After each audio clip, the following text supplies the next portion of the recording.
Olá, da paz do Senhor Jesus, estamos aqui no podcast. Eu sou o Juan Pinheiro. Sou a Raíssa Cantão. E hoje nós estamos aqui para entrevistar ninguém mais, ninguém menos que o Eduardo Augusto e a Esther Santos. E nesse momento nós gostaríamos que vocês se apresentassem para a gente. Amém. Sou o Eduardo Augusto. Sou a Esther Santos. Nós somos pregadores da palavra, influencers também na internet, empresários. E hoje estamos aqui para a gente debater sobre alguns assuntos que envolvem as escrituras, que envolvem sobre o jovem cristão, relacionamento, e vai ser um tempo muito edificante, tanto para nós como para vocês que estarão ouvindo. Então vamos lá. Esse podcast, ele faz parte da nossa conferência. Conferência Restart UADA é um momento que nós preparamos especialmente para os nossos adolescentes, para os nossos público geral, jovens como um todo, para que a gente possa, de fato, dar um restart na nossa vida e ativar essa chama espiritual no nosso coração. E a gente pensou com todo carinho em vocês, né, para estar participando conosco desse grande evento, e para nós tem sido uma honra ter recebido vocês, ter conhecido vocês, e eu creio, né, que os nossos adolescentes, os nossos jovens também estão honrados por terem vocês aqui em Abaetetuba.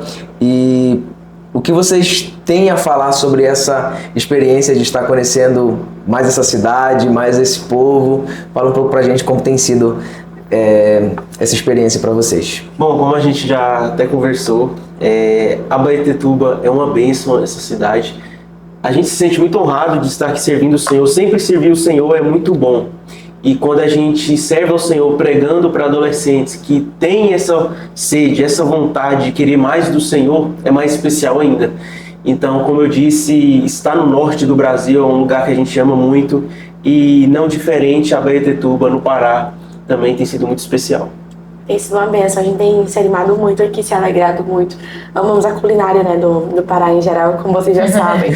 Sim. Então, assim, tem sido incrível estar aqui mais uma vez. Que ótimo. Então, para começar bem descontraído esse podcast, eu queria perguntar para vocês, falem algo pra gente, pra UADA, que ninguém sabe sobre vocês como um casal. Acho que é difícil encontrar uma coisa que ninguém sabe.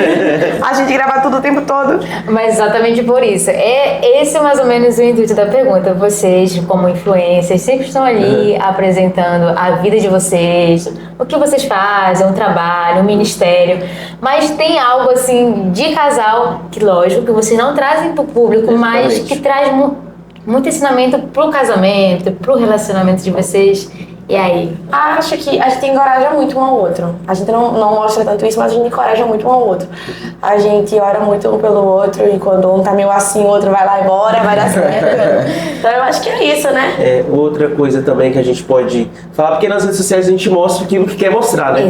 Isso. E quando a gente olha pro relacionamento, as pessoas, quando nos vê na internet, podem achar que, nossa, muitas pessoas falam, né? Método de relacionamento e tudo mais. Fantasia. Mas fantasia, isso é como se fosse algo perfeito, que não tivesse dificuldades, que não tivesse renúncias. Só que nós precisamos entender que todo relacionamento é necessário renúncia, todo relacionamento é difícil. Verdade. Então nós somos diferentes um do outro. Ela vem de uma família com 5 irmãos, eu sou filho único. Então Já começa por aí. Então são dois seres diferentes que decidem se amar e se unir. Então lógico que vai bater cabeça uma hora.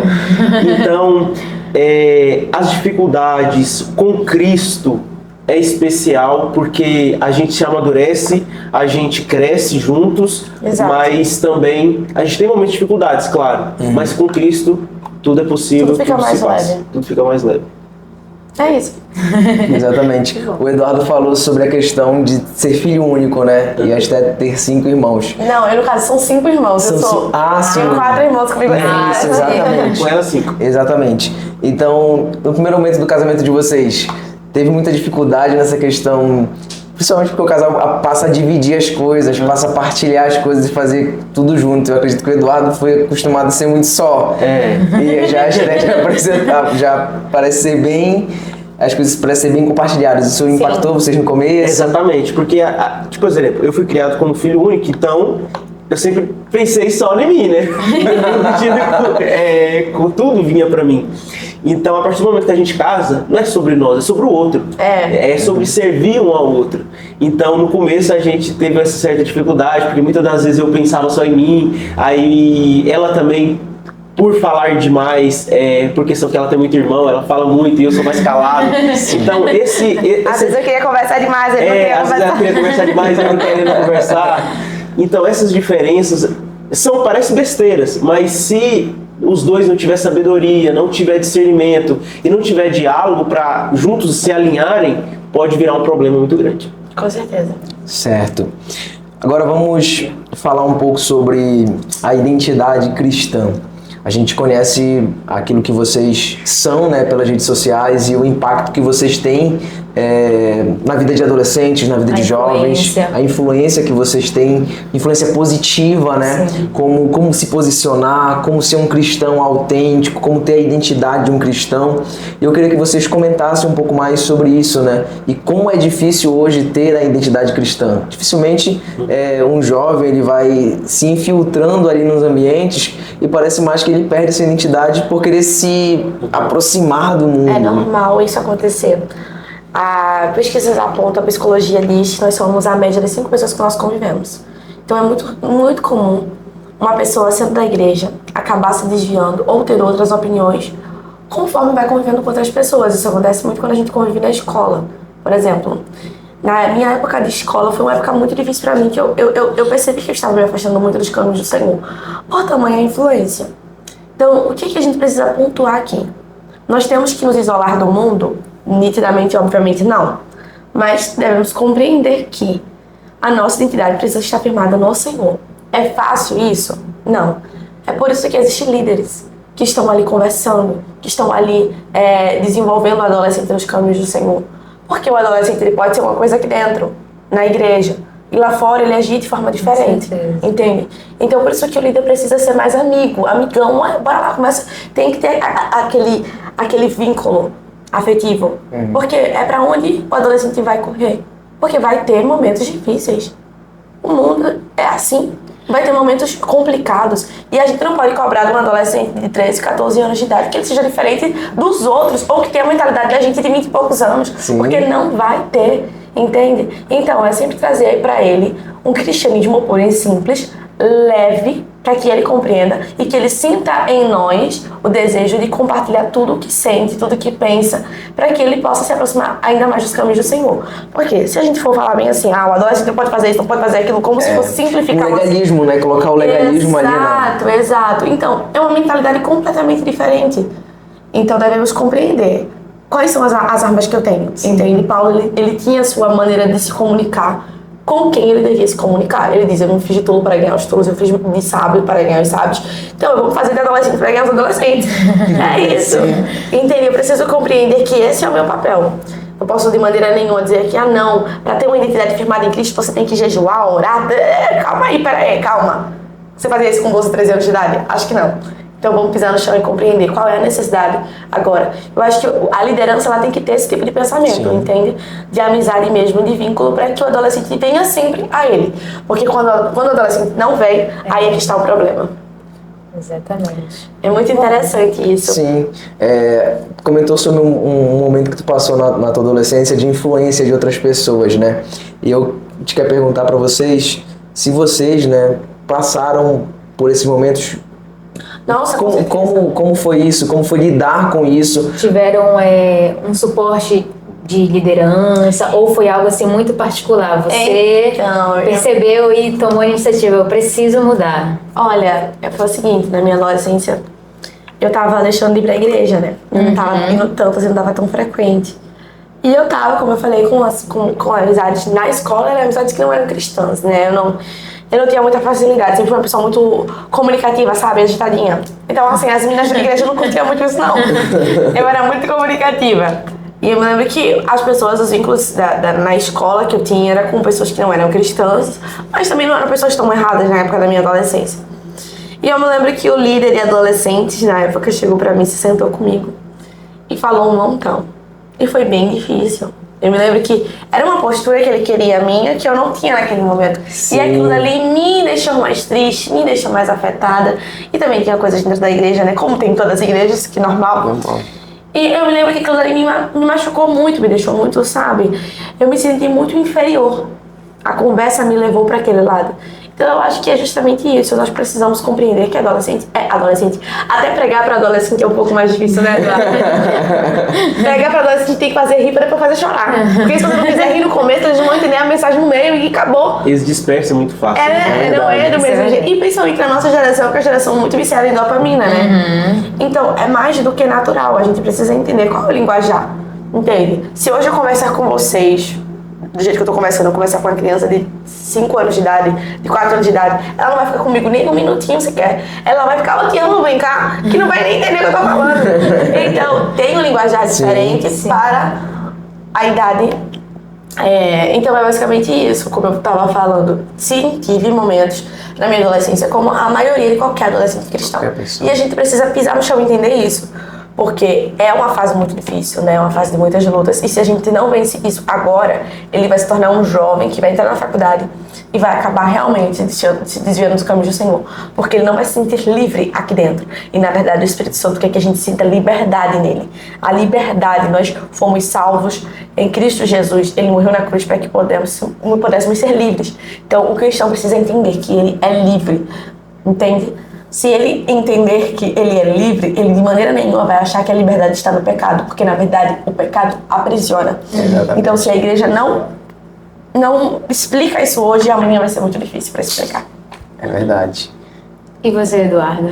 Bom, como a Esther já falou, a fase da adolescência é a fase de descobertas, que o adolescente, ele é influenciado muito fácil, né? Tanto pelas suas amizades. Na minha adolescência, por exemplo, eu tinha poucas amizades dentro da igreja.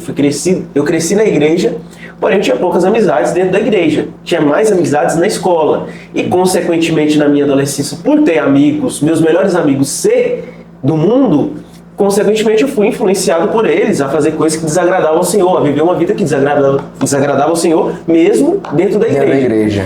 Então a fase da adolescência é muito difícil. Aquele que não está firmado na palavra e na oração e não conhece de fato o Senhor, não tem conhecimento da palavra, ele será levado por qualquer vento de doutrina, qualquer vento do mundo. E isso é muito perigoso. Eu tive um encontro com o Senhor, que eu me firmei mesmo na presença do Senhor, que eu nasci de novo, foi com 19 anos, 18 anos, 19 anos, ali quase um pouco antes da pandemia, no começo da pandemia. Eu tive um encontro com o Senhor, foi algo particular, não tive ajuda de ninguém, mas algo particular, realmente foi um milagre do Espírito Santo sobre mim, me transformando, me moldando, me fazendo amadurecer, me fazendo ler mais a Bíblia, algo que só o Espírito Santo pôde convencer. Sim. Então foi obra espiritual, porque ninguém chegou em mim e falou, o Espírito Santo eu senti e comecei a fazer. Então foi um milagre do Espírito Santo, como diz em João capítulo 3, né? O vento sopra onde quer. Então o vento soprou sobre mim em uma noite, quando eu estava voltando para casa de a pé, eu senti convicção do pecado, senti convicção daquilo que eu estava fazendo era errado, e comecei no outro dia a viver uma vida totalmente de santificação, buscando a palavra, ler, orar, de uma forma sobrenatural. Foi literalmente da noite para o dia. Então, mas nem todos têm esse tipo de experiência, né? Mas, claro que com o decorrer da obra do Espírito Santo na minha vida, pessoas na igreja foram percebendo e foram me ajudando. Eu tive amigos ali que começaram a me ensinar a palavra, começaram a me ensinar mais profundo sobre o Evangelho. Então eu tive ali um apoio dos meus irmãos da igreja e eu orei o seguinte ao Senhor: Senhor, me dê amigos que me levem para mais perto de Ti. E o Senhor foi trabalhando, quando eu fui ver, os meus melhores amigos estavam dentro da igreja. Que bênção. E não eram mais os do mundo.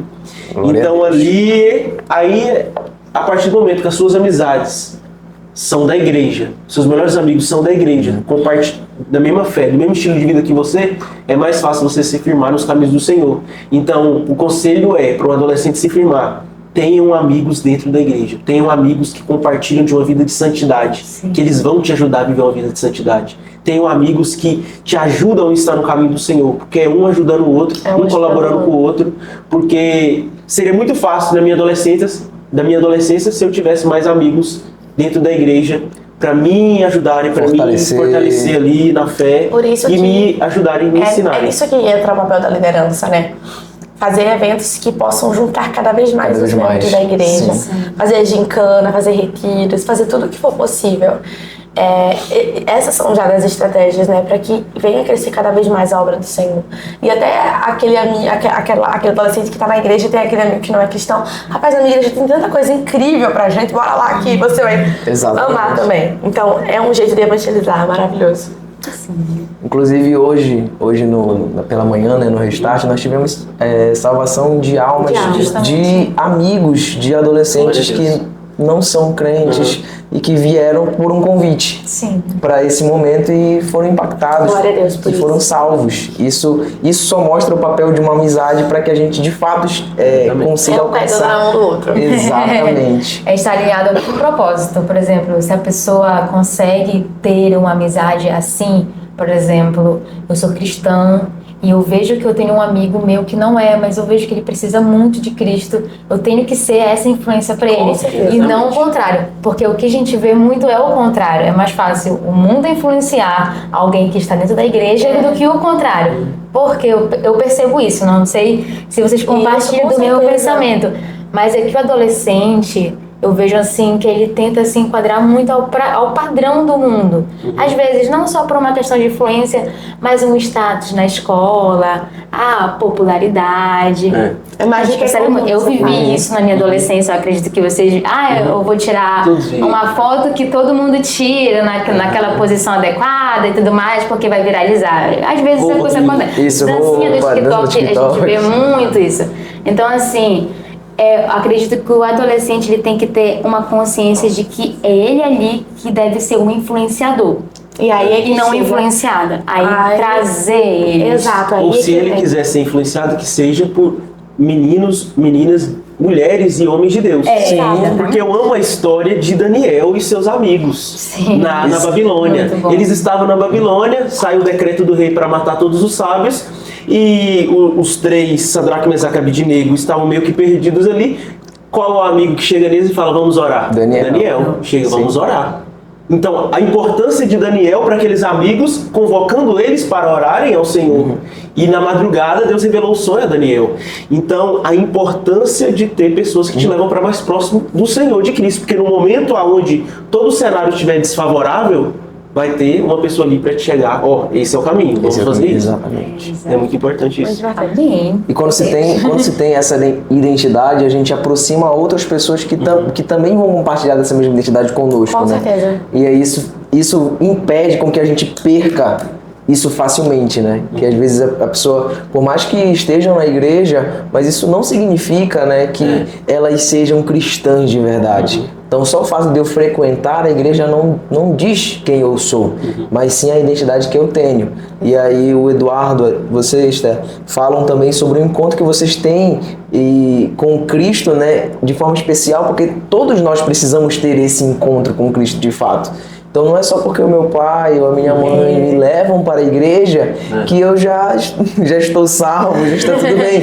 Eu preciso ter o meu encontro, eu preciso me encontrar com Cristo para que eu ganhe essa identidade nele. Exatamente. Com certeza. E quando nós falamos de identidade, nós já puxamos um gancho, né? Que é o gancho do propósito. Sim. Então a identidade que nós temos gera um propósito. Então, como nós podemos diferenciar o propósito espiritual do nosso propósito profissional ou material? Então vamos lá. Como é que a gente pode separar isso, né? Nós temos que compreender algo que é muito excepcional. Por exemplo, meu ministério começou na internet, não começou nos púlpitos. Eu acho isso muito interessante. Então, hoje eu e o Eduardo, nós somos empreendedores. Ser empreendedor demanda tempo, entende? Tem que dar vida ali, tem que estar se dedicando muito. Como separar o profissional do espiritual? É aquela coisa, compreender que além de ser servos do Senhor, né, que também somos seres humanos e que temos as nossas necessidades e que precisamos trabalhar muito também para a glória do Senhor. Sim. Entende? Tudo que você for fazer, sendo comer, sendo beber, sendo vestir, sendo o que for, façam tudo para a glória do Senhor. Então, a gente precisa ter o pé no chão nisso. Tem muitas pessoas que desistem das suas carreiras para viver do ministério. E isso é uma bênção. Porém, não é para isso que Deus chamou a todos. Deus tem alguns que Ele separou para este propósito específico. Esse fim específico. Mas esses também acabam passando por muitas situações da vida, como dificuldades, porque acaba surgindo mesmo. É mais do que natural. Quem vive da obra, vive pela fé e acabou. É o que Deus mandar, entende? E não tem. Então, assim, eu e o Eduardo, nós temos uma vontade muito grande de fazer a obra juntos, porém também de trabalhar muito juntos. Então, a gente faz o seguinte, a gente separa, a nossa semana é trabalho, né? Trabalho junto também com a igreja local. E se Deus permitir, em um momento ou outro, a gente vai e sai para pregar, faz a obra do Senhor, faz uma viagem missionária, né? Como o Eduardo tem feito. Então, assim, a gente sempre tem essa organização. Por quê? Porque tudo também é para o Senhor. Costumamos dizer, né? E aqui, a partir do momento que casa, a responsabilidade maior né? a nossa família. Sim. Então, isso de maneira nenhuma pode ficar em falta. Se eu não me engano, Paulo mesmo diz, né? Sobre quando quem está casado cuida das coisas que de casado. Isso, é isso mesmo. Entendeu? Então quem está solteiro não tem que se preocupar com nada. Né? Se preocupa em estudar a Bíblia, em buscar o Senhor e fazer a obra do Senhor. Agora como quem está casado... Né? Solteiros e viúvas, façam como eu, não casem. Agora quem está casado, ele tem o ministério, mas também tem uma pessoa para cuidar. Que na verdade o maior ministério de um homem, né, de uma mulher de Deus é a família. É a família. Né? Eu costumo dizer uma coisa. Começa a dar exemplo em casa para depois. Eu escutei de um pastor, e é polêmico para alguns, mas isso é realmente muito bíblico. Em primeiro lugar vem sua família, em segundo lugar vem o seu trabalho, porque você precisa sustentar a sua casa. Em terceiro lugar é o seu ministério. Entende? Deus acima de tudo, mas estamos falando de ministério, da obra do Senhor. Sim. Se você não trabalha na obra, se você tem um trabalho, você precisa entender que ali é o seu trabalho e que é dali que vem o sustento da sua casa. Muitos acabam se misturando nisso, né? Muitos acabam se emocionando tanto, falando, não, Deus quer que eu viva na obra, nem é o que Deus quer. Então a gente tomou muito esse cuidado. Antes de a gente casar, a gente alinhou bastante. Vamos trabalhar. É isso que a gente quer construir. Se o Espírito Santo do Senhor nos conduzir a outros meios, né? Nos direcionar daqui pra frente, não sei. Mas até agora é essa a nossa base. Excelente. Vocês sempre souberam qual era o propósito de vocês? Ou isso foi construindo ao longo do tempo? Você não sabia que eu ia ser pregador? Tu queria ser pregador ou... Não. Nunca teve essa vontade. Eu nunca imaginava, assim... Eu comecei, como eu disse, a ficar firme nos caminhos do Senhor, tive jovens para me ajudar, aí na Assembleia de Deus vai dando oportunidade. Né? Aí fui recebendo a oportunidade de saudação, aí eu falei, não sabe falar, é bom, né? Aí vai dando oportunidade outra, aí já chamava para pregar. Aí minha primeira pregação, 15 minutos. 12 minutos. Acontece. Então aí começa a você receber oportunidades, as pessoas depositarem uma confiança em você, né, investirem em você no ministério, e você começa a desenvolver aquilo. E você percebe que o Senhor vai falando também através de profecias. E vai dando graça também para melhorar. E vai dando graça para melhorar e as coisas vão fluindo e o Senhor vai operando, que somos apenas instrumentos para que o Senhor venha fazer sua obra. Só na mão. É isso. Esté, nunca passou pela mente? Olha, quando eu era criança, bem pequenininha, eu cantava na igreja, né? Da Assembleia de Deus, quem é que não canta? Se as meninas devem cantar. É cantora. Não, eu era cantora. É o primeiro ofício, né? Cantava muito Lauriette, meu Deus do céu. Então, passaram-se alguns anos, eu pequenininha, eu já sentia que eu faria a obra do Senhor, não sabia como. Eu sabia, sabe quando você sempre sentia ali no coraçãozinho, mas que é pregadora, nunca na vida, na galáxia, na Terra, que eu ia imaginar que ia ser pregadora. Nunca. Mas assim, Senhor faz como Ele quer, né? Começou na internet, dando palavras, né? Eu também comecei na internet, dando palavras, né? Falando sobre a Bíblia. Ela também, e aos poucos foi... Chamaram ela para pregar no ciclo de oração. Aí foi. Nunca tinha pregado, mas por ver ela dando uma palavra nas redes sociais, no Instagram, chamou ela para pregar. Era coragem, né? vai capacitando, vai encorajando. E eu mais uma igreja com coragem aqui, né? Então, aos poucos, assim, Deus foi revelando a vocês, mostrando o propósito. Moldando, foi dando oportunidades. Que ele, de então, fato, queria através das vocês. oportunidades, através dos frutos da pregação, a gente vai vendo que é o que o Senhor está nos capacitando, está nos moldando e quer que a gente faça, né? Porque o ide por todo mundo pregar o evangelho. Então, pregar, se nós temos, se o Senhor está nos capacitando, nós temos que pregar porque fomos alcançados por Ele, precisamos compartilhar isso de alguma forma, seja dando aula na escola bíblica dominical, seja pregando em alguma oportunidade, seja dando a saudação, seja louvando, sempre ali fazendo a obra do Senhor. E aí, Eduardo, tu fala de usar todos os meios para isso, e isso mostra o quanto que a internet também hoje é importante, né? Então vocês começam o ministério de vocês na internet, né? Isso. Utilizando uma ferramenta que se alia à nossa fé para que a gente consiga alcançar mais e mais vidas, né? Então, acredito que um cristão, ele também tendo essa coragem, né? Ele consegue também utilizar esse mecanismo para alcançar várias vidas. Com certeza. A gente tem que usar aquilo que tem ao nosso favor, né? Se as pessoas do mundo estão usando a internet para fazer tantas coisas ruins, nós também podemos usar a internet para levar a palavra do Senhor, para que vidas que estão ali, talvez passando por algo, alguma depressão, alguma ansiedade, alguma tristeza, e precisam ouvir a palavra do Senhor, sejam também alcançadas, porque nós somos sal da terra e luz do mundo. Então, como que nós vamos ser luz do mundo se nós não estivermos na internet, onde todo mundo está ali? As pessoas hoje ficam mais no celular, conversam mais com pessoas no celular do que pessoalmente.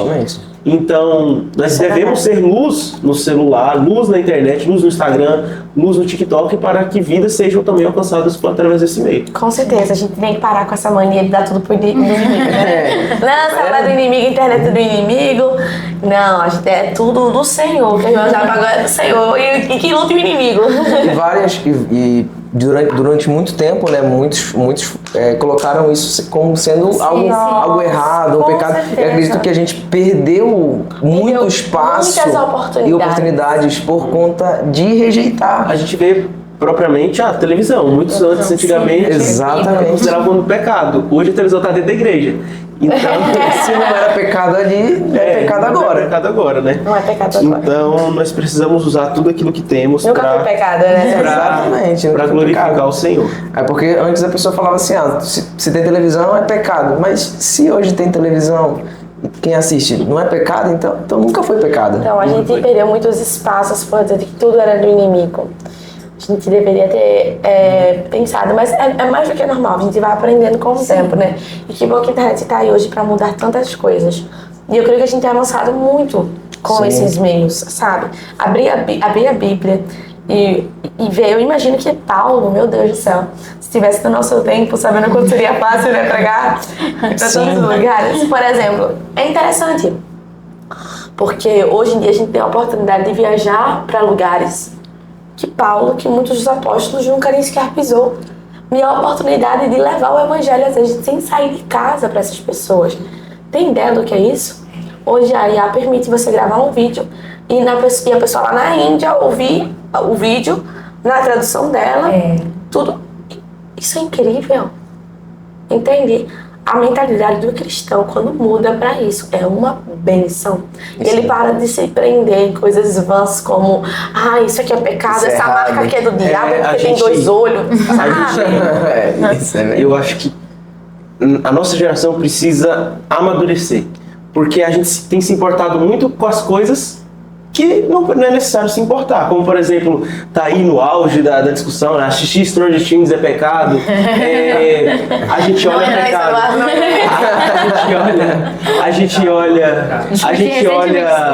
a gente olha a maionese Hellmann's, nossa, a Coca-Cola, ao contrário, o desenho da Barbie, o desenho da... Não, acabaram com todos os meus desenhos quando eu era criança. Barbie era pecado. Nossa, ter Barbie era pecado. A gente tem se preocupado muito com as coisas que não devem se preocupar e esquecendo das coisas que realmente importam. Como, por exemplo, os escândalos do Banco Master, os escândalos que o governo está vivendo, e o cristão esquece de se posicionar nessas situações diante do governo. Daniel se posicionou diante do rei Nabucodonosor. Do governo. Exato, entende? Então, a gente fica tão preso naquela coisa, e é um círculo viciante que não tem fim. Na nossa bolha. Exato. Exato. Aí falava assim, estaria de é pecado. Aí eu até falei com uma moça, falei bem assim, amiga, em nome de Jesus, deixa eu te contar uma coisa. Gente, não tem nada que me trouxe tanto peso espiritual do que expulsar um demônio. Então, assim, de verdade, você é fichinha, assiste um negocinho com um monstrinho pra minha fichinha. Não é fichinha mesmo de colocar no bolso e sair. Vai expulsar demônio pra tu ver o que é sentir medo, o que é sentir pressão, o que é voltar pra casa e sentir que tem alguém te observando de dia e de noite. Isso é verdade. Você orar e você sentir passo na casa, ouvir nitidamente que Satanás está furioso. Então o cristão, ele passa, por isso ele precisa passar, entende? E ficar nessas... Ai, não, é porque você não pode isso, não pode aquilo. Calma. Entende? Mas esquece de estudar teologia, esquece de buscar o Senhor, esquece de orar. Esquece que existem coisas mais importantes. Né? Que coisa impactar pessoas, ser luz na sua escola, ser luz aonde você estiver. Porque hoje... por exemplo, a gente vê uma religião que está se espalhando no mundo inteiro, é o islamismo. Então, quando a gente olha para eles, não importa, eles estão em todos os lugares. Em todos os lugares. É presidente, é prefeito, é médico, em todos os lugares eles estão dominando tudo.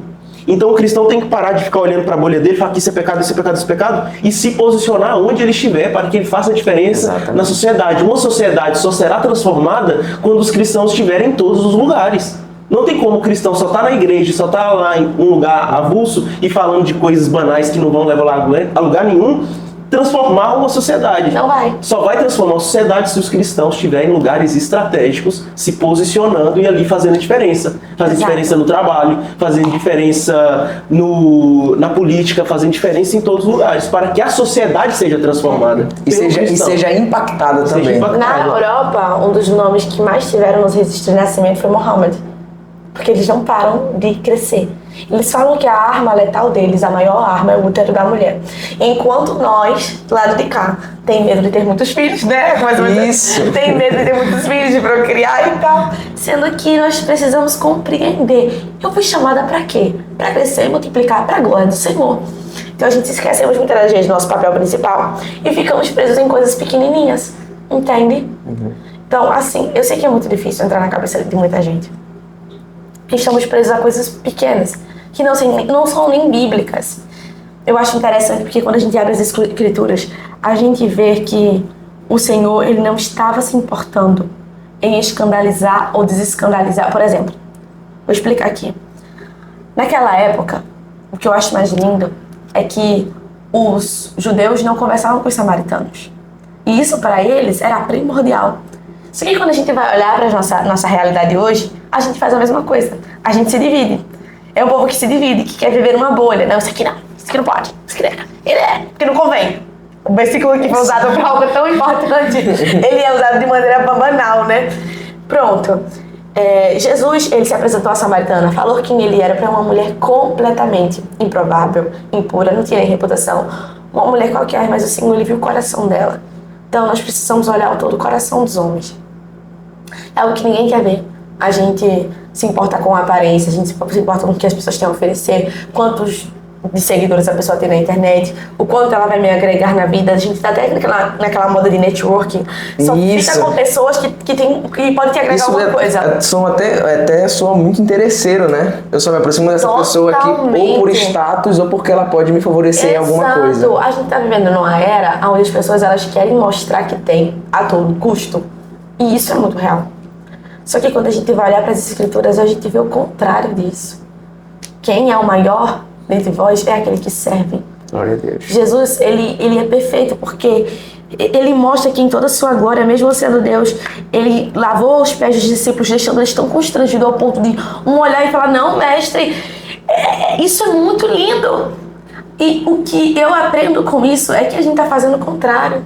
Estamos se importando com coisas pequenas, em debates teológicos que não leva a lugar nenhum, fica aquele ciclo vicioso, tanto sabe, como ele falou, né, hoje na pregação, e eu amo isso quando ele diz isso, a gente tanto prega sobre teologias diversas, mas tão pouco sobre amor. Por que o amor não tem se esfriado? A igreja não tem percebido isso?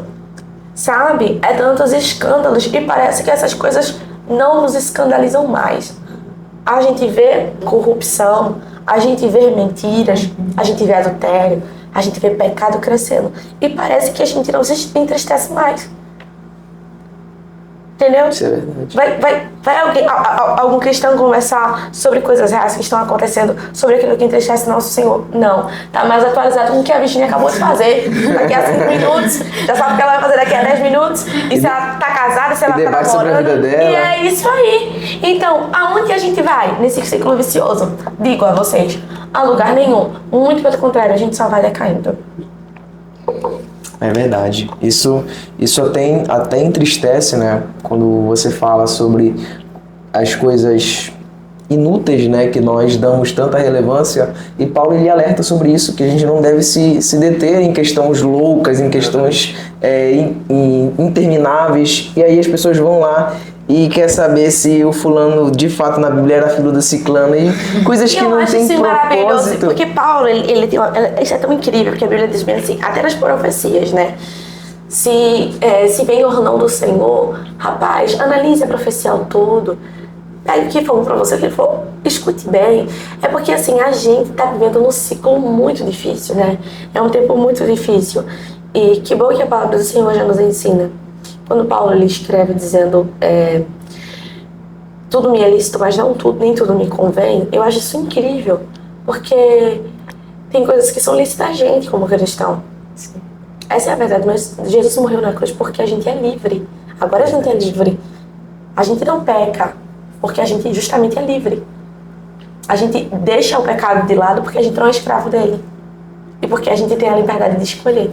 Porque em Cristo Jesus nós somos uma nova criatura. Mas parece que as pessoas elas distorcem isso, entendem? É muito, muito triste. Durante muitos anos, eu sou assembleana desde pequenininha. Sempre tive um cabelo grande.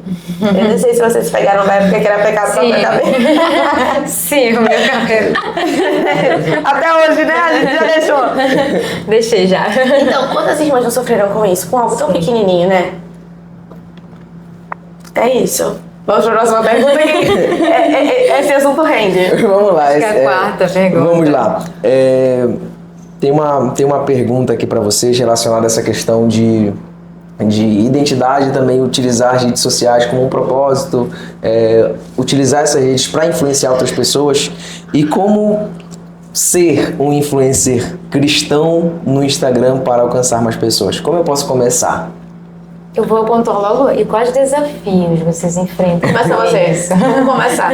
Vamos começar. Eu comecei muito sem... Eu peguei uma câmera e comecei a pregar aquilo que eu sabia, aquilo que o Senhor colocava uma mensagem no meu coração, e eu gravava o vídeo ali de 1 minuto para não ficar muito longo e entregava aquela mensagem, gravava vídeo sobre aquela mensagem. E eu fui gravando, o meu começo foi sobre mais vídeos de palavra, aí gravava um videozinho que estava ali na trend do TikTok. Então, faça aquilo que o Senhor te entregou para fazer.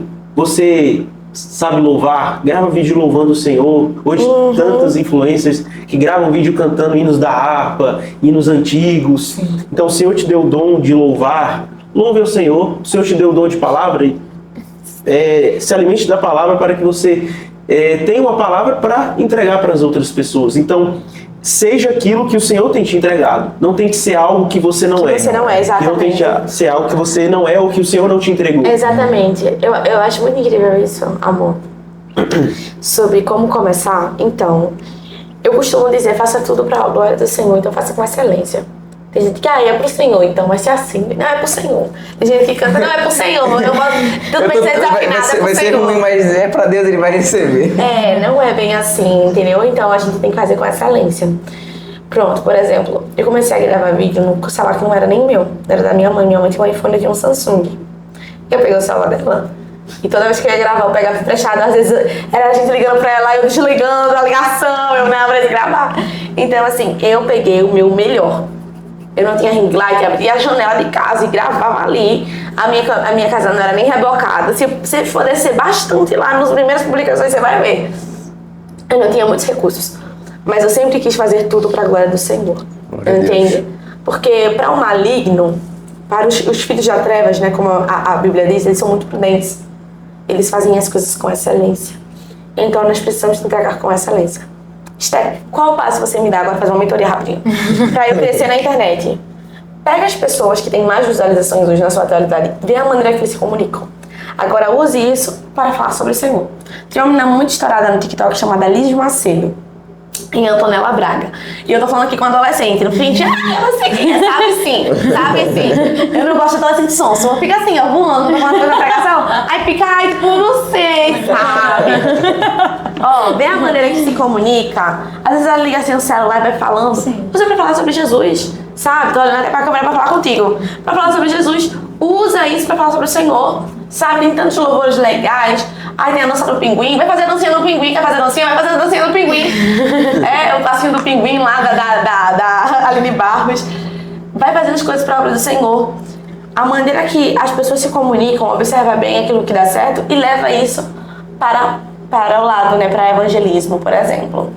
Frases impactantes no começo do vídeo é muito interessante, muito importante. E outra coisa, quais são os desafios? Desafio é hater. Entendeu? Tem gente que não vai gostar de você. Não vai gostar de você. Eu já fui cancelada por feminista, por esquerdista, taxista, brincadeira. Trompetista, é isso de que tudo acontece isso. quando o cristão ele se posiciona. É isso que Eu já fui acontece. cancelada. Eu tô falando Todo cristão que se posicionar, Ele vai ser vai ter algo contra ele. A gente não foi chamado para ser amado pelo mundo. Exato. Jesus foi Então isso é cancelado normal, muitas vezes. entende? Costumo dizer, se eu tô sendo cancelada por uma manobra, por uma massa, que realmente não quer que o evangelho seja pregado, então eu estou do lado certo. Tá do lado certo. Entende? Eu não me importo de ser cancelada por esse O pessoal. problema não é ser cancelado, o problema é que tipo de pessoa tá te cancelando. Exato. Isso aí. São teólogos, homens e pastores Deus. sérios, homens de Deus, aí é o Aí é o problema. problema. Agora, se são pessoas que totalmente vivem uma vida bagunçada, que ferem os princípios do evangelho, Já fui chamada de muita coisa pesada, de verdade. Principalmente quando eu fui pregar, quando eu fui fiz um vídeo falando que a Bíblia não era machista. Esse vídeo deu no que falar. Um monte de feminista, um monte, meu Jesus amado. Veio falar um montão de coisa e eu fui lá e refutei, fiz o vídeo de cima. E aquilo dali estourou. Estourou, aquilo ali foi um ápice pra mim. Foi logo de cara, assim. E na época eu tava com muita sede da palavra, então eu tava bem preparada. Então é isso que eu também tenho a dizer a vocês. Abram a Bíblia. prepare, né? É. Abram a Bíblia. Não vai falar besteira na internet não, porque eu não mandei você falar besteira na internet não. Sejam coerentes naquilo que falam. Porque, por exemplo, eu posso chegar na internet com todo o conteúdo que eu tenho da minha realidade, da minha igreja e falar besteiras. Sim. Por exemplo, como assim? Aquilo que pra mim é correto e que com as minhas doutrinas, com a minha realidade, com os meus usos, está correto. Eu não posso chegar na internet com um montão de pessoas que são de outras igrejas, de outras denominações e falar como se fosse a verdade absoluta. Se eu abrir uma câmera e dizer bem assim, gente, é pecado pintar o cabelo de vermelho e cortar até aqui. Eu sou assembleana tradicional. Pra mim, vai trazer um escândalo pra minha denominação. Mas é pecado. Não é pecado. Entende? Sim. Pecado é uma palavra muito forte. É o que a Bíblia diz. Pecado é idolatria, é mentira, é feitiçaria. O que a Bíblia diz que é pecado. Pintar o cabelo de caco é pecado? Não. Porque a irmã da Assembleia de Deus da minha igreja pinta o cabelo de preto quando tá ficando branco. Entende? Então a gente precisa ter a mente posicionada e fixa. Se eu tô na internet é pra pregar o evangelho é puro e simples. Entende? Então eu tenho que ter cuidado e estar bem preparado com a palavra. Não precisa ser um teólogo, mas precisa ter o básico, né? Esse curso ainda não está disponível na internet, tá bom? Exclusivo. Mas foi uma mentoria bacana aqui, não foi? Isso. Gostaram? Bem 0%. Excelente, tá vendo? Você não pode perder o podcast. Vamos lá. Vocês são jovens casados, né? Quanto tempo de casado? 1 ano e 2 meses. 1 ano e 2 meses de casado. E isso inspira, né? Muita gente Amém. com certeza. Inspirou. Ó, tá vendo? Lógico, né? Nós temos 4 meses de casados também, somos um casal Muito bem, muito bom ouvir isso. muito bom. E a gente sabe que o quanto vocês influenciam várias pessoas justamente a terem um relacionamento correto, a escolherem uma pessoa certa. E o que vocês têm a dizer para os adolescentes, para os jovens que... Jovens, adolescentes não, hein? Não, mas serve como uma prévia. Não, com a prévia, sim, Isso. perdão, verdade. Em relação à idade Isso. adequada. Mas, enfim, vocês sabem. Mas, primeiramente, para a gente iniciar, como vocês souberam que era o tempo de casar? Eu fiquei no pé dele, brincadeira. Casa. Brincadeira não é não. Acho que primeiro a gente namorava à distância, né? Então, como o relacionamento é à distância, ele tem que acabar logo. Ou em casamento ou cada um pro seu canto, porque é muito difícil. É muito difícil relacionamento de distância. Você vê ali de 3 em 3 meses e tudo mais. A gente via muito pouco. E a gente também já tinha uma certa idade, 22 anos, 23 anos já é uma idade boa para casar. Já tinha uma fonte de renda legal que dava pra gente pensar em casamento. Então, o amadurecimento sobre quando você deve casar vai surgir naturalmente. Como está a sua vida financeira? Você consegue se dar o básico? Vocês conseguem juntos conviver? Enfim. É muito importante. Isso, mas uma coisa que também é muito real. Tem que ter coragem. Tem que ter coragem. Não tem pra onde. Se for esperar também a vida financeira perfeita, não tem. Verdade. A gente não tinha R$1 pra casar. Quer dizer, eu tinha R$700. Eu fiz até um vídeo, porque acordei certo dia, ia ficar noiva, ou eu tava noiva, não lembro. E eu fiquei desesperada, acordei ansiosa, certa vez. E eu falei, meu Deus do céu. Porque aquela coisa, né, do tradicional, o homem fica com a casa, a mulher fica com o casamento. Porque quem se importa mais com o casamento é a gente, né? De certa forma. Ele também se importava, mas tipo, eu que queria muito mais, entende? Então... É o sonho. Pro homem pega o dinheiro para viajar. E aí... Vamos fazer investimento. Eu me lembro que eu fiquei muito ansiosa. Muito ansiosa. E se eu não tivesse tido coragem, assim, sabe, coragem mesmo, de muita oração, a gente não estaria aqui. Então, primeiro, para uma jovem cristã agora que está me escutando, não é você esperar a oportunidade perfeita para casar, não. Às vezes a sua realidade não vai conduzir, tipo, eu não tenho condições agora de ter um casamento dos sonhos, mas eu tenho o suficiente para começar aqui minha casinha, um aluguel. Comece com o básico funciona, entende? O importante é você estar casado com um homem de Deus que é esforçado. Porque esse negócio de tipo assim, a gente também ensinou muito as mulheres da igreja, e eu acho isso muito, mas muito abençoador, incrível, eu amo, é bíblico também, que a mulher deve ficar em casa e o homem trabalhar. Maravilha, porém, entretanto, todavia, seu namorado de 20 e poucos anos que ganha um salário mínimo não tem a condição financeira, na nossa realidade do Brasil, economicamente, de te dar uma vida de princesa. Senão vocês vão parar de beijar ponte. É verdade. É verdade. Sim. Então precisa ter uma mentalidade para casar. E outra, a gente casa para o resto da vida. Não é a primeira brequinha que você tem que falar sobre divórcio. É muito importante isso. Tem gente desistindo do casamento por muito pouco, por se comparar com pessoas na internet. Quando o Eduardo... Se comparar com relacionamentos na internet, achando que é perfeito, aí as pessoas viram fantasia e olhar demais a vida alheia na internet tem destruído outros casamentos. Sim. Porque você quer que o seu marido te trata como aquele que trata na internet, sendo que aquilo é só aquilo que a pessoa quer mostrar. Exato, eu não vou gravar o Eduardo sendo chato. Vocês vão cancelar tudo ele. Ele não vai me gravar sendo chato também. Vocês vão falar que eu sou tola, que eu sou uma mulher que não verifico lá. Porque todo mundo tem defeito nessa vida. Sim. Mas agora falando sobre o financeiro, que é algo muito primordial, entendam isso. Qual é a sua realidade? Meu namorado, por exemplo, meu noivo, ele ganha um salário. Beleza, você não ganha nada? Não. Então vai trabalhar. Você quer ter uma vida feliz? Não quer ficar brigando por causa de conta em casa? Então trabalhem juntos, cresçam juntos, vão evoluir. Eu e o Eduardo, a gente trabalha juntos. E eu amo isso. Eu amo isso. A gente passa a maior parte do dia fora de casa. E a gente, não é amor, a gente passa o dia todo trabalhando juntos. Porque a gente viu que antes de a gente casar, que ele tá comentando hoje, eu falei, Eduardo, se você ganhasse X valor, você ia poder me dar a vida que eu tenho hoje? Aí ele falou, poderia com certeza. Poderia com certeza. Tipo assim, se só você bancasse. Ia, mas eu não ia ter a vida que eu tenho 100%. Entende? Sim. Ia ter meio incompleto. A gente talvez não tivesse o carro que a gente tem hoje. Talvez a gente não tivesse feito as viagens internacionais que a gente fez também. Então é muito do que o casal quer. E eles precisam falar sobre dinheiro. Sabe? Eu acho que é um defeito muito grande quando o noivo ou quando querem casar, ficar falando que Deus já provê tudo. Gente, antes de casar, quando eu tava noiva, o tanto de história que eu ouvi dizendo, é que Deus pagou meu casamento, eu não paguei nada. Eu falei, eita, Jesus! Tá aqui minha conta. Aqui, ó, Jesus, tem isso aqui pra pagar. Eu ganhei os móveis tudo. Ganhei os móveis tudo. Eu não precisei comprar nada. Então é um perigo muito grande. São testemunhos válidos, incríveis da glória de Deus. Mas é perigoso. Mas não é regra, né? Não é regra. É misericórdia. Trabalhei muito. Eduardo, a gente só seguia à noite. Tadinho, trabalhava o dia todinho. E não era um trabalho fácil, né? Foram lutas atrás de lutas.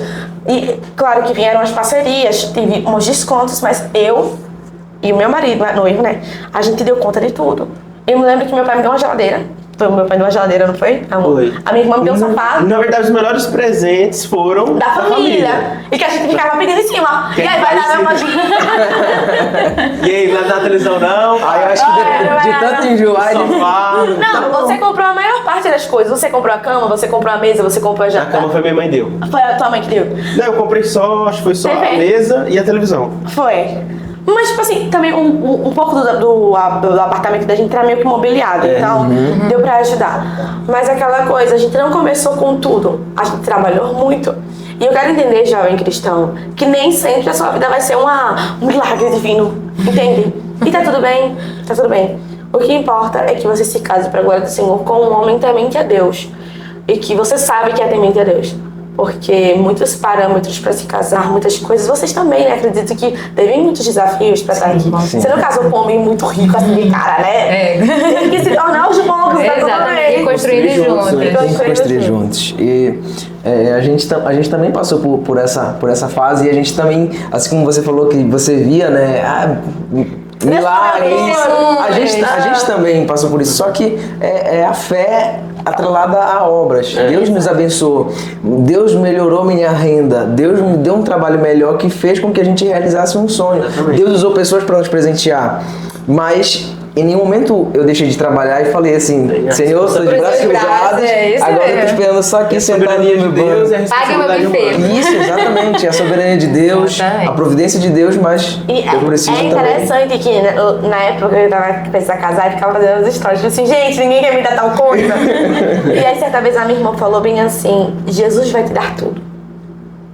E ninguém vai precisar dizer que te deu nada, porque o Senhor vai te dar tudo. E foi exatamente isso que o Senhor fez. O Senhor nos mandou trabalhos.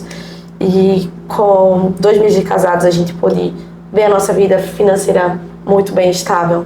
Mas foi o Senhor que fez todas essas coisas. E aquela coisa, né? Precisamos confiar sempre no Senhor, mas trabalhar muito também para a obra dele. Sim. Sem esperar nada em troca. Me lembro das vezes que eu voltava de viagem da agenda e de verdade, com os olhos cheios de lágrimas, pensando assim, o que é que vai ser de mim? Porque o Senhor tanto pede para trabalhar para a tua obra, o Senhor fará outras coisas. E quando é que vai surgir? Porque eu não tô vendo isso acontecer. E foi de repente de Deus, em poucos meses, até o dia do meu casamento, que foi dia 14 de setembro, eu vi os milagres do Senhor se realizar, sabe? Era a conta assim, tipo assim, absurda de casamento. Só quem casou sabe quanto é absurdo, não preciso nem falar aqui de valor. Eu olhava e falava, Senhor, como é que vai ser isso? E eu não sabia, mas surgia. Glória a Deus. Surgia, Deus morava.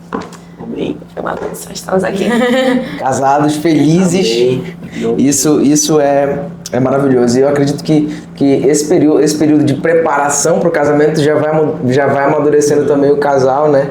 Para a vida que eles vão ter futuramente. Porque aprender a fazer planejamento, trabalhar para pagar as contas de casamento, as conversas Os dois é o acordo. E outra, Exatamente. Renúncia. Aprender a falar sobre, a gente aprender a falar sobre dinheiro também não foi muito rápido, né? Foi um processo. Deixa eu contar uma experiência pra vocês. A gente quando a gente foi casar, eu tinha um valor, a Raíssa tinha um valor guardado. sempre guarda o nosso E aí, dinheirinho, quando a gente né? foi falar, quase ela não confia em mim. Eu falei assim, não, eu vou tomar conta, não se preocupe, eu vou organizar.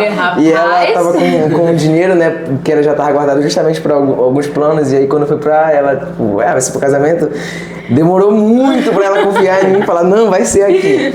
Mas porque dificilmente tu vai ter. Claro, a pessoa vai passar meses trabalhando. Também. Exatamente. Mas foi um processo, né? É um processo. São conversas difíceis que o casal vai começando a ter. E às vezes é preciso ter antes do casamento, não depois, né? Mas o raciocínio que você estava falando. Mas uma coisa, para a gente finalizar esse assunto de casamento, tenham em mente, casamento é algo espiritual. Casamento é espiritual. Porque são, como eu disse, 2 pessoas diferentes, vindo de lugares diferentes, se unindo. Casamento é decisão, você decide amar uma pessoa, é decisão todos os dias de estar com aquela pessoa. Tem um pastor que diz, que uma pregação dele, que quando você casa e dá o sim no altar, quando você vai para o lua de mel, você já tem motivo para separar. Então, a gente precisa ter consciência, nada é perfeito. Nasce. É uma construção, é uma parceria, são os dois ali sendo moldados por Cristo, sendo aperfeiçoados. E o casamento é assim, o Senhor nos criou para isso, amai o marido, as vossas esposas, como Cristo ama a igreja, e mulheres sujeitas ao seu marido. E os dois vão ali em parceria, assim como o Senhor criou, para glorificar o nome dele. Porque juntos, com Cristo, dará certo. E de fato é muito espiritual e você sempre precisa ter a sua vida com Deus para você perceber Exatamente. algumas coisas que é o mundo espiritual ali envolvido no seu casamento, então você precisa ter princípios. E tratando de princípios no casamento, uma pergunta para vocês. Assim, lógico que são muitos, mas quais princípios bíblicos assim vocês podem dizer que são a base para um bom casamento, um bom relacionamento? Nossa, é o respeito. O respeito são princípios bíblicos e com certeza é o respeito. Quando o respeito acaba tudo. Nós precisamos respeitar um ao outro. Entender que ambos não são amiguinhos, coleguinhas. É muito difícil, porque na brincadeira do dia a dia, né? Não é... Sim. Mas respeitar é algo primordial. Principalmente para nós, mulheres, né? Às vezes, no começo do casamento, eu falava com o Eduardo como se ele fosse meu filho. Eu não convivia com um homem em casa. Então, assim, Eduardo isso, Eduardo aquilo e tal. Eu já também não sou muito organizada. Aí ele ficava, pelo amor de Deus, essas coisas aqui. Então a gente começou a se encontrar A vida toda. pra se respeitar mais. Entender que, querendo ou não, ele é o cabeça da casa e que eu preciso respeitá-lo. Sim. E que a Bíblia me ordena, né, a ser submissa. Eu tenho que entender o meu papel. Então não é fácil, mas é isso. Tendo respeito tem tudo, que fica mais fácil. Diálogo. O diálogo também é muito importante. E os dois entenderem que o casamento é espiritual e os dois não são um contra o outro, é os dois contra o problema. Não tem que cada um tomar um lado e não. Vamos nos juntar para que nós vencemos o problema juntos. Porque entendendo que os dois são uma só carne, o casamento fluirá melhor. Porque quando você entender que o seu cônjuge faz parte de você, que vocês devem se unir para lutar contra as lutas, contra as batalhas, e assim será mais fácil, e assim a glória do Senhor se manifestará, aí tudo flui de uma forma excelente. Glória a Deus. E qual é o maior mito sobre relacionamento cristão que vocês gostariam de desmentir, né? Eu posso falar um? O namoro tem que ser santo, santo, santo, santo. Sendo que às vezes esquece que a pessoa dali é pessoa de carne, né? Carne. O assunto aqui é muito complicado, Mas é verdade. Mas é uma verdade. É uma verdade. Isso é muito perigoso. Porque existem muitas pessoas, claro que isso depois de um tempo, né, foi mudando mais, mas teve algumas pessoas que se casaram sem sentir nenhuma atração. Exemplo, teve uma história de uma menina que ela havia caído com o namorado dela em pecado de fornicação. Ela terminou esse namoro pelo conselho do pastor. Pastor, termina esse namoro, minha filha.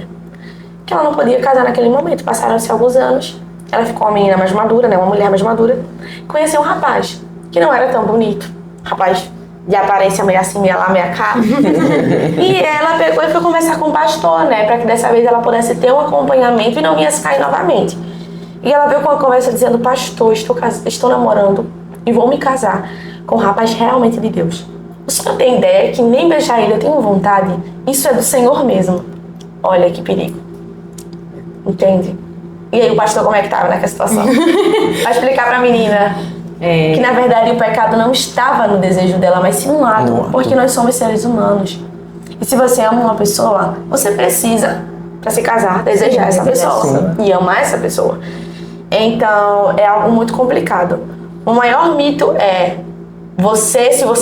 se você for um homem de Deus, se o rapaz for um homem de Deus, ele não vai querer você. O rapaz. Não Aí eu já acho que ele não é um homem, não. O rapaz. Mas já falaram isso em vídeos da internet, em pregações. Se você quer casar com a pessoa, você tem que sentir uma atração para aquela pessoa. Aí usa isso, né? Sentimento. Aí a menina fica na dúvida, então ele não é homem. Ele não é homem de Deus. Que ele gosta de me beijar, ele não é homem de Deus. Então tomem cuidado com isso. Eu acho Para que são os jovens, maiores mitos. conselhos Eu acho que é o para maior mito. adolescentes. É claro que o namoro deve ser santo, hein? Os dois caminham nessa entidade, os dois tendo limites, reconhecendo Com as suas certeza. fraquezas e assim glorificando ao Senhor no namoro, para que no casamento, é como diz, né? O namoro frio e o casamento quente. Mas isso não quer dizer que você não possa ter sentimentos por aquela pessoa, ter atração por aquela pessoa, porque é o que vai mover o futuro casamento. Com certeza. Senão a pessoa vai casar e vai ficar olhando pro outro. Não quero nada, não. Mas falando sobre para os nossos adolescentes da UADA, deixe um conselho. A idade certa para namorar, quem Vamos ser mais escolher, objetivos agora. É a última pergunta, é? Isso. Vamos Para... lá. Essa idade para namorar é muito complexo, porque cada um é cada um. Não tem como eu pegar a minha experiência e trazer como regra para as outras pessoas. Por exemplo, a gente namorou e noivou um ano e 10 meses e casou. Mas nem para todo mundo vai ser necessário esse tempo, porque é necessário amadurecer mais, conhecer mais a pessoa.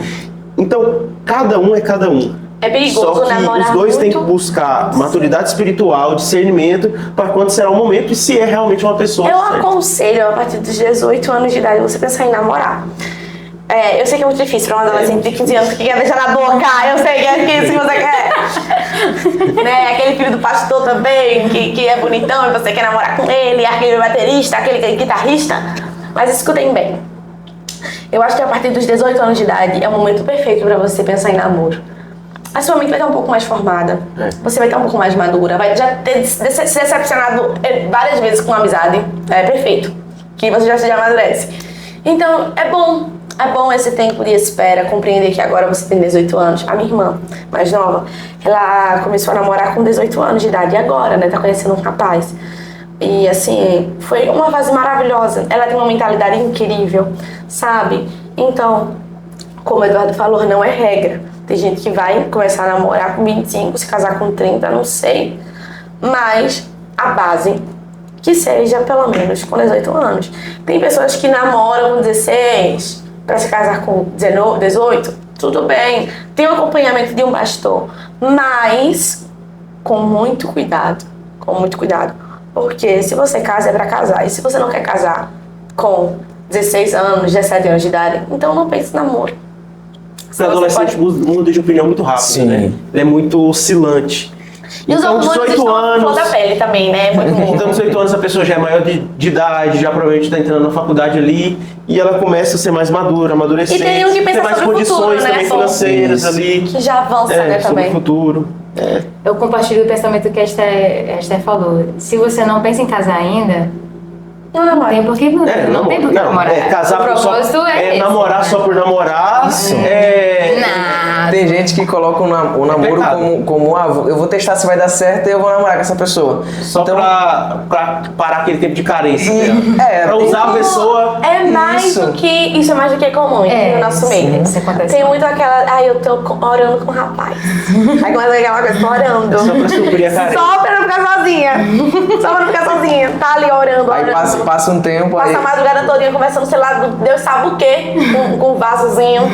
Se você quer namorar, agora o conselho é, se você quer namorar, já tenha mais ou menos o tempo que você quer casar. Já tem mais ou menos o ano, a data que você quer casar, para Tem que que ser você corajoso. tenha objetivo, propósito. É namorar com propósito, não é namorar só por namorar. Namorar por namorar, as pessoas do mundo namoram. Então, é namorar com propósito, é isso que difere o namoro cristão do namoro do mundo. Namoro orar com propósito sempre. para casamento. Orar sempre, a maior dica que eu dou a todos vocês é: orem, Senhor, por favor, me apresente a pessoa certa na hora certa. E, na verdade, me apresente pessoas certas, pessoas incríveis que me dêem sabedoria para escolher, entendeu? E entendam algo, que na hora certa, quando vir, a gente sabe quando é a hora certa, Amém. tenha um pensamento firmado naquilo que você quer, entende? Porque tomem cuidado com aquelas coisas da revelação. Ai, Deus me revelou que Joãozinho não é pra você, minha filha. Olhe, tenha sabedoria. Pra finalizar, antes da gente namorar, a gente só tava orando. Não, e outra vez Eu fui também. com uma agenda, posso falar? Ah, pode, mas deixa eu concluir só. Um amigo meu, por exemplo, namorava uma menina. Aí ele recebeu a revelação. Essa é a menina que você vai casar. Ela não sei o que lá, menina, não sei o que lá. poxa, quem é esse seu amigo agora que eu vou falar com ele? Que você vai casar. Só que no decorrer do tempo os dois terminaram e ele casou com uma outra mulher e tá feliz da vida e vai morrer com ela. Então, olha o perigo. Se ele se apegasse naquela profecia, ele, meu Deus, a mulher que Deus queria pra mim. Eita, atribulada, meu Jesus. Mas é. Olha aí, é muito complicado isso, então tome cuidado, tenha sabedoria. Pronto, certa vez eu fui pregar, e eu estava orando com o Eduardo, eu estava tão apaixonadinha. Fui pregar lá no sul, e de repente vi uma mulher marchando, pá, pá, pá. Este rapaz é um lobo. Desse jeito. Aí eu falei, diz aí, olha o lobo. Eu contei essa história no Instagram, ele vai viralizar, E eu tinha acabado de pregar, imagina, meu mundo caiu. Eu tava apaixonada. Meu Deus. Aí ela ficou com raiva de mim. Queria terminar, queria orar mais não. Ele é um lobo de pele de cordeiro. Eu falei, eita Jesus! Meu Deus do céu. E o lobinho aqui, pegou e casou o lobinho. Mas se eu não tivesse sabedoria naquela... Eu me lembro que a minha mãe olhou pra minha cara e falou, olha, tá vendo? Minha mãe nem conheceu o Eduardo. Olha, revelação do Senhor. Mas eu sabia que o Eduardo era um rapaz de oração. Eu sabia que... Mas balançou um pouco, Balancei. Aí eu fiquei afligida. Queria nem conversar comigo mais. A gente precisa ver isso e tal. Eu já Ficou me dando gelo. Não, eu fiquei mal. Fiquei triste. Aí eu falei, quer saber? O quê? Eu sou menina de oração. Se for de Deus isso, o Senhor vai me incomodar mais uma vez. Passou assim um tempo, casei. E o lobinho tá aqui do meu lado, ó. Rapaz. Tá repreendido. Vamos lá. Deixem agora a palavra final de vocês, Eduardo, com a palavra, em seguida Esther. Estamos finalizando, amor. Isso. Tu tem que ser rápido, vê se faz Palavra. Então é isso, meus irmãos. Espero que essa palavra tenha edificado vocês esse tempo. Foi um tempo muito bom para mim, para Esther, para todos aqui. E tenham a mente firmada em Cristo. Busquem o Senhor, tenham temor ao Senhor quando entrarem no relacionamento, tenham temor ao Senhor quando forem casar, para que assim vocês construam um relacionamento que glorifique ao Senhor. Então pensem sempre no Senhor, porque vocês pensando nas coisas do Senhor, do jeito que o Senhor deseja, obedecendo a Ele, as coisas irão fluir e o Senhor irá abençoar vocês. É isso, que Deus te abençoe, é exatamente o que Ele falou, que vocês fiquem com Deus e que esse podcast venha ser uma bênção na vida de vocês, que venha edificar na trajetória de vocês. Santificar vocês. E quero que vocês entendam que vocês são novos. E, então use essa garra, sabe? João diz, jovens, vocês são fortes porque vocês já venceram o maligno, pois a palavra do Senhor está em vós. Então entendam que o que vocês carregam é muito maior do que o que está no mundo e vocês terão em nome de Jesus uma vida próspera, incrível, cheia da presença de Deus e um futuro brilhante para a glória do Senhor. Que Deus te abençoe, um forte abraço da Esther e do Eduardo, viu? E é isso. Escute a gente, a gente vem aqui, ó, tem coisas para acrescentar. Deus abençoe, pessoal. Forte abraço. Tchau. É isso, queremos agradecer a todos vocês que ficaram conosco até o final desse podcast e que Deus abençoe, que esse podcast possa abençoar muito a sua vida e até a próxima. Tchau, tchau.